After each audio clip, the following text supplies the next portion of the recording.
খাগড়াছড়ির পানছড়িতে প্রতিপক্ষের গুলিতে ইউপিডিএফের 4 নেতাকর্মী নিহত ও 2 জনকে অপহরণের অভিযোগ উঠেছে।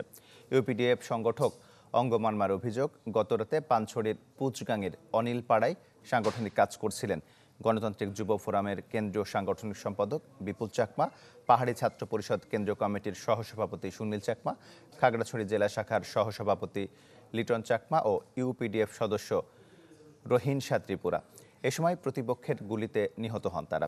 অপহরণ করে নিয়ে যায় আরও 2 জনকে, যদিও বিষয়টি নিশ্চিত করেনি আইনশৃঙ্খলা বাহিনী। নগদ থেকে পল্লী বিদ্যুতের পোস্ট পেইড বিল দিন চার্জ ছাড়াই ফ্রিতে। এ বিষয়ে আরও খবর জানাতে খাগড়াছড়ি থেকে যুক্ত হচ্ছে নুরুসফা মানিক।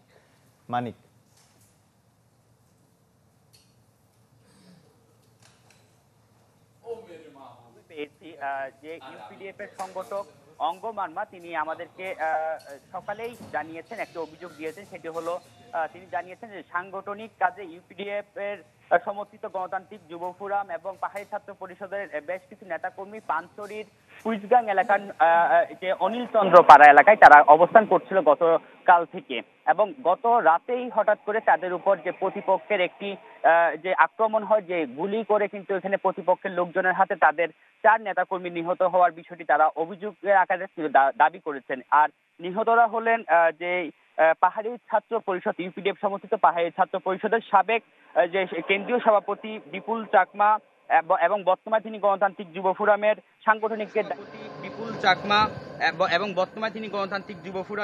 সাংগঠনিকের দায়িত্ব পালন, এবং জেলা খাগড়াছড়ি কমিটির একজন সহসভাপতি লিটন চাকমা এবং একজন ইউপিডিএফ সমর্থিত কর্মী অর্থাৎ সমর্থক সদস্য নিহত হয়েছেন বলে আমাদেরকে যে অঙ্গমানমা ইউপিডিএফ এর সংগঠক তিনি অভিযোগ করেছেন। এর পাশাপাশি যে হামলাকারীরা তাদের 2 জন সমর্থককে তারা অপহরণ করে ধরে নিয়ে গিয়েছে বলে ইউপিডিএফ এর পক্ষ থেকে আমাদেরকে অভিযোগ করা হয়েছে। তবে এখনো পর্যন্ত স্থানীয় প্রশাসন থেকে, পুলিশ প্রশাসন থেকে কিন্তু কোনো ধরনের এই বিষয়টি নিয়ে তারা জানেন না বলে তারা জানিয়েছেন। আমরা এখন পানছড়ি এলাকায় অবস্থান করছে, এখান থেকে আর কিছু অল্প দূরে হচ্ছে যে কুইজগাং যে ঘটনাস্থল, সেখানে পানছড়ি এলাকায় অবস্থান করছে, এখান থেকে আর কিছু অল্প দূরে হচ্ছে যে কুইজগাং যে ঘটনাস্থল, সেখানে যদি পুলিশ কিংবা আইন শৃঙ্খলা বাহিনী যদি এর পরবর্তীতে কোনো তথ্য দেয়, আমরা এর পরবর্তী বুলেটিনে আপনাকে এটা জানানোর চেষ্টা করব। তমাল মানিক, আপনাকে ধন্যবাদ। খাগড়াছড়ি থেকে আমাদের সঙ্গে যুক্ত হচ্ছিলেন নুরুসফা মানিক।